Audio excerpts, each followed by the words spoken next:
बसंतपुर गांव में काफी बरसों से सूखा पड़ा हुआ था। खेती की जमीन एकदम बंजर हो चुकी थी और तालाब से लेकर नदी और कुएं भी पूरी तरह से सूख चुके थे, जिस कारण गांव वाले काफी दुखी होकर बात करते हुए कहते हैं, अगर ऐसे ही चलता रहा तो हमारे गांव के सभी लोग इसी बंजर जमीन में मिलकर खाक हो जाएंगे। अब तो कंठ की प्यास बुझाने के लिए एक ही हैंडपंप का सहारा रह गया है। कहीं धरती माता उसे भी न सुखा दे। भैरव काका, आप इस गांव के सबसे पुराने इंसान हैं। आपके पास तो इस सूखे के अकाल से निजात पाने का कोई हल होगा। एक उपाय है।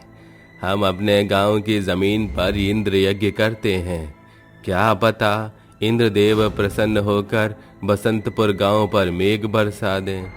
सभी गांव वाले इंद्र यज्ञ की तैयारी करके सूखी जमीन पर यज्ञ करना प्रारंभ करते हैं। तभी गांव की जमीन पर आसमान के काले बादल बरसने वाले झमझम पानी की फुहार बरसाने लगते हैं और भैरव काका कहते हैं, इंद्रदेव हम पर मेहरबान हो गए, हमारा यज्ञ सफल रहा। कई वर्षों बाद बारिश की फुहार बसंतपुर की मिट्टी पर गिरी है। सभी खुशी के साथ बरसात की बूंदों में झूमते नाचते हुए नगाड़े और ढोलक बजा रहे थे। पर देखते ही देखते बारिश की रफ्तार बहुत ही तेज हो जाती है और बरसात लगभग 3 दिनों तक बरसती रह जाती है, जिस कारण गांव के गड्ढों तालाबों में पूरी तरह से पानी भरकर उफान मारते हुए गांव में बहने लगता है। फिर सभी चिंतित होकर कहते हैं, भैरव काका, कहीं हमसे इंद्र यज्ञ में कोई भूल चूक तो नहीं हो गई? ना जाने प्रकृति बसंतपुर से कैसा बदला ले रही है। कभी बरसों तक सूखा पड़ा रहता है तो कभी बाढ़ की अवस्था आ जाती है। बरसात का पानी तेजी से पूरे गांव में फैल चुका है। अब तो हम सभी के घर डूबने की कगार पर हैं। हम में से अब कोई नहीं बचेगा। लगातार बरस रही बरसात से आधा गांव डूब चुका था। सभी गांव वाले बाढ़ के कहर से बचने के लिए अपना सामान बांधने लगते हैं। तभी बरसात का पानी वीरू को डुबो देता है और वो कहता है, अरे गंगा मैया, ये कैसा कहर बरसा रही हो? खुद तो शिव की जटाओं में लिपटी हो और हमें डुबोए जा रही हो। अरे कोई बचाओ, मैं डूब रहा हूँ। वीरू मदद की गुहार सुनकर एक इच्छाधारी नागिन बाढ़ के पानी में रेंगते हुए अर्ध नागिन अवतार धारण करके वीरू को अपने फन में जकड़ लेती है और वीरू डर कर कहता है, अरे ये तो एक इच्छाधारी नागिन है। शिव शिव शिव शिव शिव शिव, अब क्या करूं? मेरा नाम नागेश्वरी है। मैं 1000 वर्षीय इच्छाधारी नागिन हूँ। भयभीत ना हो, मैं तुम्हें नुकसान पहुँचाने नहीं आई हूँ। उसकी जान बचाकर नागिन उसे फन में जकड़कर अर्ध नागिन के रूप में रेंगते हुए चल पड़ती है। तभी उसे रोती हुई मंगला की आवाज सुनाई पड़ती है और मंगला कहती है, अरे मेरे बच्चे को बचाओ, वो डूब रहा है। अरे कोई मदद करो। नागिन तेजी से अपनी पूंछ बढ़ाकर मंगला के दूध मुहे बच्चे को अपने फन में जकड़कर उसे बचा लेती है और कहती है, अश्रु पहुँचो मंगला, तुम्हारा शिशु अब सुरक्षित है। साहब, जब तक मेरा बच्चा तुम जैसी जहरीली नागिन की जकड़ में है, वो कहाँ सुरक्षित होगा? अरे मंगला, डर मत, ये एक नेक इच्छाधारी नागिन है। अगर आज ये सही घड़ी पर नहीं आती तो बाढ़ का तेज बहाव मुझे अपने साथ मिला लेता।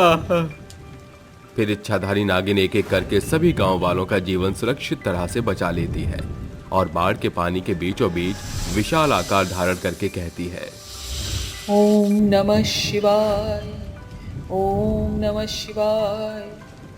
हे भोलेनाथ, हे त्रिदेव जटाधारी, गंगा को अपनी जटाओं में समाहित करके इस गांव से बाढ़ और बरसात के प्रकोप को नियंत्रित कीजिए। नागिन की भक्ति से बरसात के पानी का दर घटने लगता है और गांव बाढ़ से निजात पा जाता है। जिसके बाद दीना कहता है, अरे भैरव काका, ऐसे हाथ पर हाथ रखकर देख क्या रहे हैं? इससे पहले कि इच्छाधारी नागिन हमें डंक मार के खत्म कर दे, चलिए किसी सपेरे को खोजते हैं। रुक जाओ दीना, अगर ये इच्छाधारी नागिन हमारा बुरा चाहती तो हमें बरसात और बाढ़ के प्रकोप से बचाने की जगह उसी बरसात में डुबोकर मार सकती थी। भैरव काका सच कह रहे हैं। ये इच्छाधारी नागिन शक्तिशाली होने के बावजूद भी मुझे पीड़ा में प्रतीत हो रही है। ऐसा लग रहा है जैसे इस नागिन की दृष्टि किसी अपने को खोज रही है। हे नाग देवी, तुमने आज हम सभी की जान बचाई है, पर तुम इतनी चिंतित क्यों प्रतीत हो रही हो? मैं बहुत ही पीड़ा में हूँ।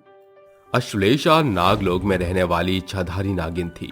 नागेश्वरी, जो नागलोक के नागेंद्र नाग से बेतहाशा प्रेम करती थी, भोलेनाथ के आशीर्वाद से दोनों ने विवाह कर लिया और सुखी जीवन व्यतीत करने लगे। फिर एक रोज नागेश्वरी नागिन कहती है, इष्ट देव ने हमारी पुकार सुन ली। बहुत जल्द तुम पिता बनने वाले हो। इसका तात्पर्य तुम गर्भवती हो। हे भोलेनाथ, कोटि कोटि धन्यवाद जो तेरी दया हम पर बरसने जा रही है।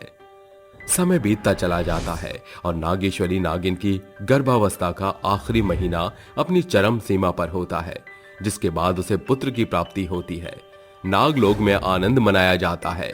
फिर नागेंद्र कहता है, नागेश्वरी, तुम्हें स्मरण है ना कि हमारे नागलोक का नियम है कि जब भी किसी इच्छाधारी नागिन को पुत्र की प्राप्ति होती है तो उसे पृथ्वी लोक में बसे हुए शिव मंदिर के दर्शन कराना अनिवार्य होता है। हाँ, स्मरण है।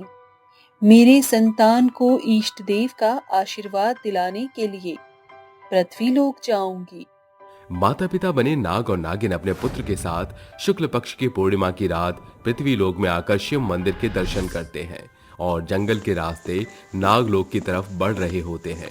तभी एक खूंखार चुड़ैल उनका रास्ता रोकते हुए बोलती है, कीड़े मकोड़ों, तुम्हारी हिम्मत कैसे हुई मेरे वन से गुजरने की? अब मैं तुम्हें छोड़ूंगी नहीं। नागेश्वरी, हमारे पुत्र को लेकर भाग जाओ। यह खतरनाक नरभक्षी चुड़ैल है, मैं इसका सामना करता हूँ। मैं आपको छोड़कर नहीं जाऊंगी। तुम्हें मेरी सौगंध है नागेश्वरी, जाओ यहाँ से। इच्छाधारी नागिन नागेश्वरी अपने बच्चे को लेकर भागने लगती है। तभी खूंखार चुड़ैल नागिन को जान से मारकर इच्छाधारी नागिन को आगे से घेर लेती है और उसका बच्चा छीन कर कहती है, अब मैं इसकी बलि दूंगी। मैंने उस चुड़ैल का दूर तक पीछा किया, पर वो इस गांव में आकर विलुप्त हो गई और उसी ने इस मौसम की बरसात को सूखी में बदल दिया था। परंतु मैंने आप सभी की चिंता भरी बातें सुन ली थी, इसीलिए मैंने अपने इष्ट देव से गुहार लगाई और उन्होंने इस गांव में बरसात की। अब बताइए नाग देवी, हम आपकी किस तरह से सहायता कर सकते हैं? मुझे पूर्ण आशंका है कि वो चुड़ैल मेरे शिशु को लेकर किसी पेड़ में समा गई है। आप सभी उसे खोजने में मेरी सहायता कीजिए। चुड़ैल आग से डरती है, उसे बाहर निकालने के लिए हमें हर एक पेड़ के चारों ओर काले तिल के तेल का दिया जलाना होगा। उस शक्तिशाली दिए की लौ से चुड़ैल कमजोर पड़कर बाहर निकल आएगी, फिर मैं उसका खात्मा कर दूंगी। गांव वाले दिया का प्रबंध करके एक एक पेड़ को दियों से घेर लेते हैं।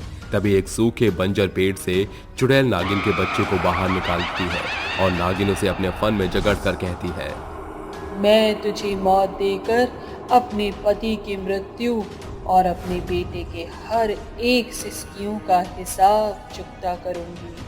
तो मुझे नहीं मार सकते कमजोर नागिन। हे भोलेनाथ, अपने भक्त की पुकार सुन और अपनी शक्तियों का स्वरूप बरसात की बूंदों के रूप में इस शैतानी चुड़ैल पर बरसा दे। नागिन के इतना कहते ही आसमान से मूसलाधार बारिश की बूंदें बरसने लगती हैं और एक एक बूंद चुड़ैल की खाल को छील देती है। चुड़ैल बरसात के पानी में बुरी तरह से जलकर खाक में मिल जाती है और नागिन अपने बच्चे को बचाने में सफल हो जाती है।